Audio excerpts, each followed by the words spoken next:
U Americi su raspravljali o Balkanu, a zapravo najviše o nama, o Bosni i Hercegovini.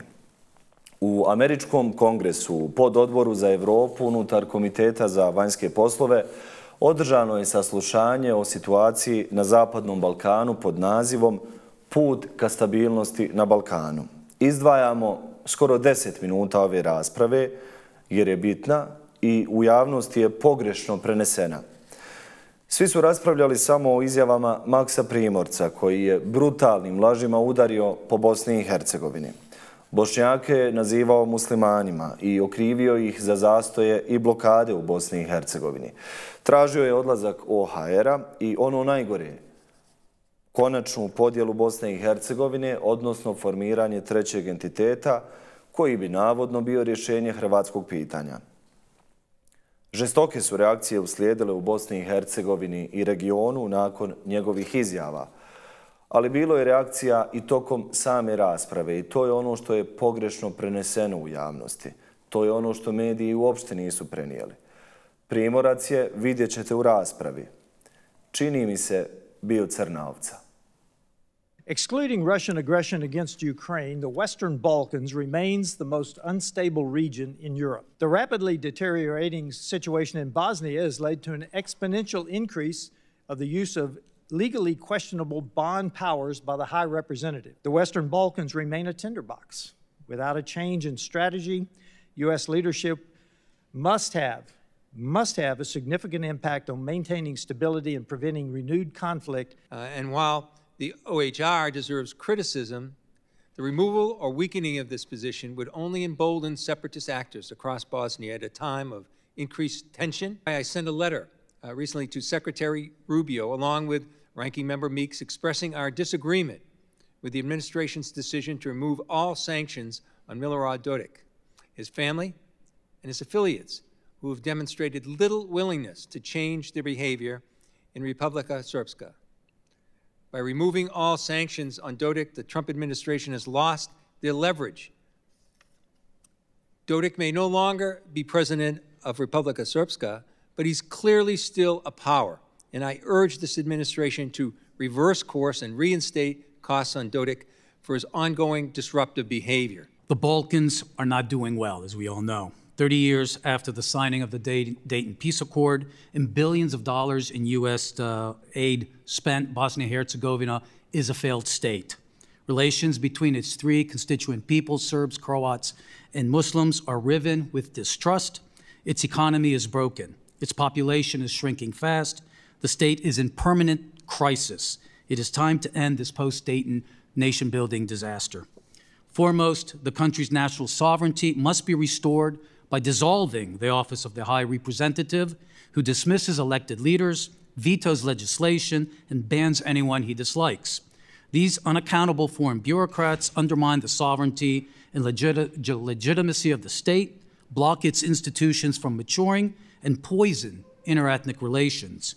Second, the State Department must end its effort to create a centralized Muslim-dominant state that violates Dayton's guarantee of equality between Bosnia's three self-governing peoples and pushes Serbs to secede.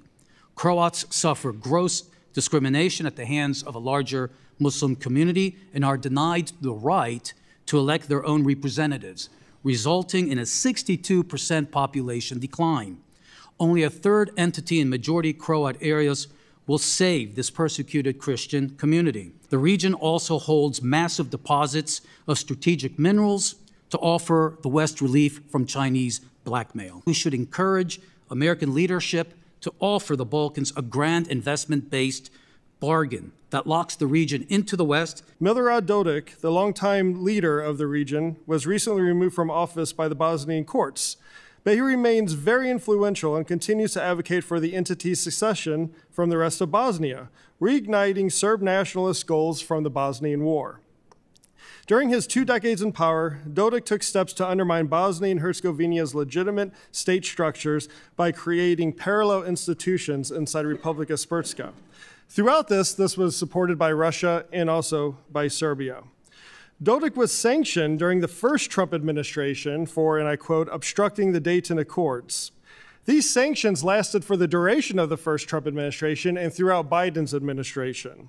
However, last October, the U.S. Treasury unexpectedly removed Dodik and his network from sanctions, an action that appeared out of the blue, unanchored to any broader U.S. strategy towards the Balkans, and without clarity on what, if anything, we got in return for this measure. From the standpoint of U.S. interests, this matters because political stability matters in Bosnia and Herzegovina. The idea of scrapping Dayton altogether is gaining traction. The Dayton Agreement is not perfect, but it has been one of the greatest diplomatic achievements by the United States in the post-Cold War era.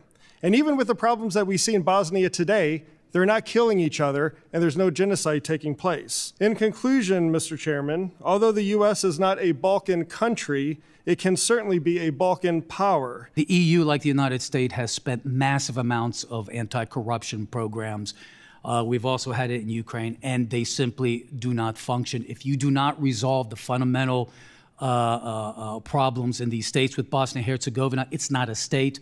In Serbia, it's floating in between the East and the West. There was no leadership in the last administration. Hopefully we'll get it. We will get it actually from this administration. Unless you resolve these fundamental structural problems within these countries, you can spend as much money as you want, as we have, and you will get zero results. The Trump administration is well placed to collaborate with the International High Representative to break the seminal dispute on state and defense property, unleashing opportunities for U.S. investors and Bosnian citizens.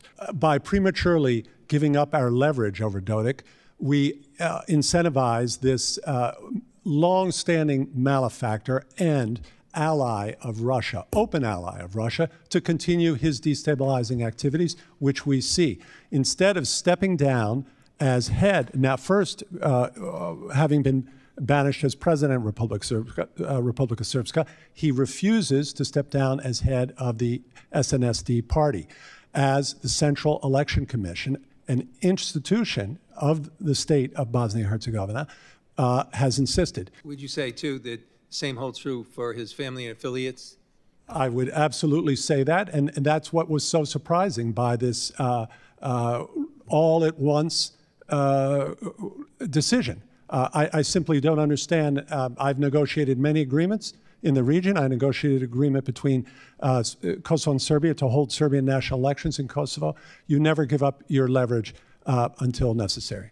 Tinkering Dayton and its institutions is too much of a risky business, which could have unpredictable outcomes that could create additional problems at a time when we don't need any. But right now is not the time to have this discussion if you're looking at it purely from a U.S. national interest point of view. Okay. The record is littered with examples of how Milorad Dodik has obstructed Bosnia and Herzegovina's pathway to NATO, which it has formally, that is the formal position of Bosnia and Herzegovina to join NATO. It formally has a membership action plan, and there's been chronic efforts from Milorad Dodik carrying out the agenda from Moscow to obstruct that and to destabilize the country and halt its functioning and, of course, launch the secession of Can you also talk about the... And then voila, out of nowhere,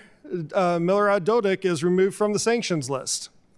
So one can infer what they want from this, but I do wonder, what sort of internal processes took place to arrive to this decision. The New York Times reported that Mr. Dodik hired allies of President Trump, such as Rudy Giuliani, to advocate for the removal of those sanctions.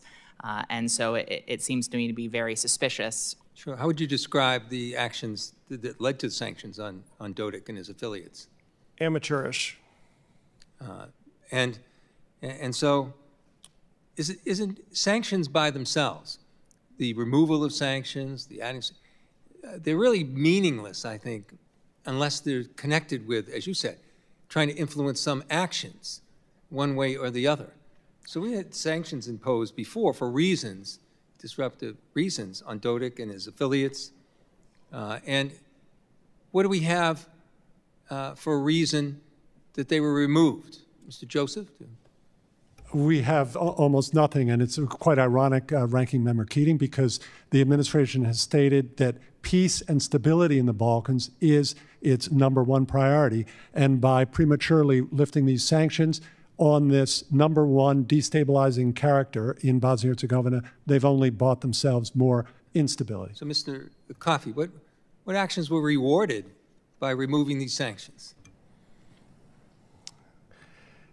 The actions that were rewarded, I guess, so you could infer hiring the right people, the right lobbyists to promote a certain agenda in this Would you town. mean... and this isn't something that's unique to the Trump administration. Would you this has mean, happened for instance, Rod Bogledajte? I'm sorry? Have you heard the name Rod Bogledajte in connection Yes. with this? Yes.